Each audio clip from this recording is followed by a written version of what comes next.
एक रोज भगत सिंह चलते चलते और अपने बाप से बोले, और मक्का बाजरा कछमत भैयो बम बके बोले, मक्का बाजरा कछमत भैयो बम बके बोले।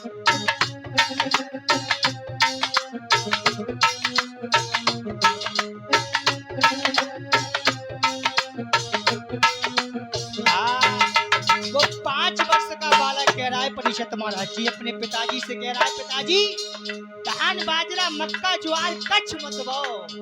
लेकिन क्या, एक रोज भगत सिंह चलते चलते और अपने पिता से बोले, मक्का बाजरा कच्छ मत भैयो बम बके बोले। पिताजी मक्का बाजरा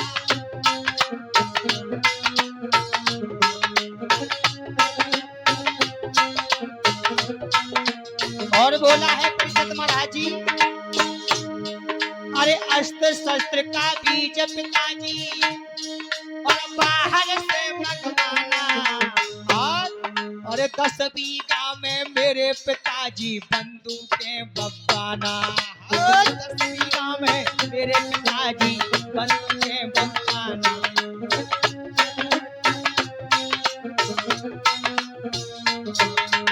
कहने लगा भगत सिंह, परीक्षित महाराज जी भगत सिंह कह रहे अपने पिताजी से, पिताजी 10 बीघा में बंदूकें बवा दो, अरे कदम कदम पे फटे बम, अरे कदम कदम पे फटे बम, दुश्मन का कलोजा छोड़े, मक्का बाजरा कछमत भैयो बम बके बोले।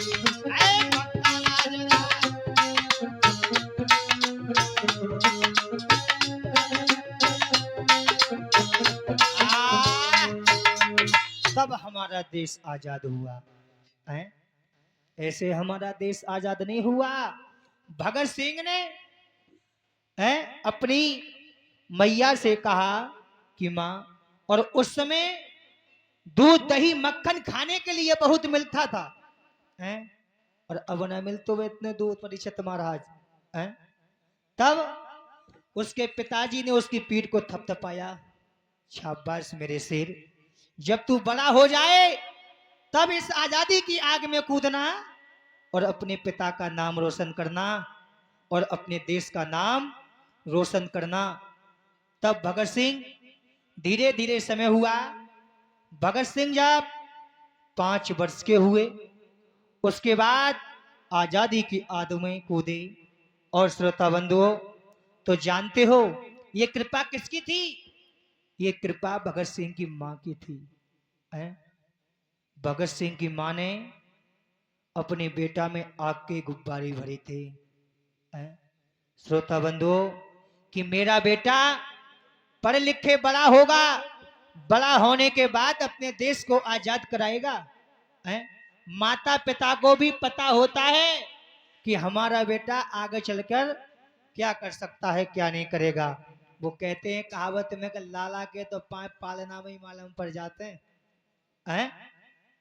मेरे भागवत श्रोताओं, एक दिन भगत सिंह जब जवान हो गए तो भगत सिंह की सूरत को देख करके भगत सिंह की मैया बोली, अब मैं अपने बेटा की शादी करूंगी, मेरे घर में सुंदर सी बहू आएगी, मोह बटुआ सी नाक सुआसी, और मेरे अंगना में छम्मई छम बोले आई।